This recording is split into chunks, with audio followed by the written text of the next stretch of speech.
بسم اللہ الرحمن الرحیم۔ حضرت انس ابن مالک رضی اللہ تعالی عنہ سے روایت ہے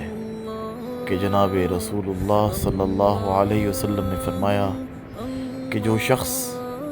اپنے گھر سے نکلتے ہوئے یہ الفاظ کہے، بسم اللہ توکلت علی اللہ ولا حول ولا قوت الا باللہ،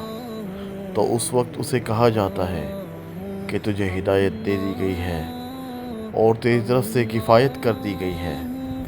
اور تو بچا لیا گیا ہے۔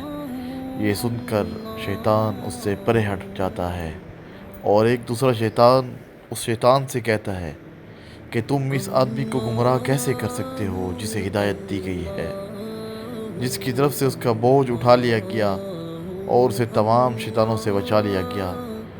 چونکہ اس نے یہ الفاظ کہہ دیے ہیں، اس لیے اب تمہارا اس پر زور نہیں چلے گا۔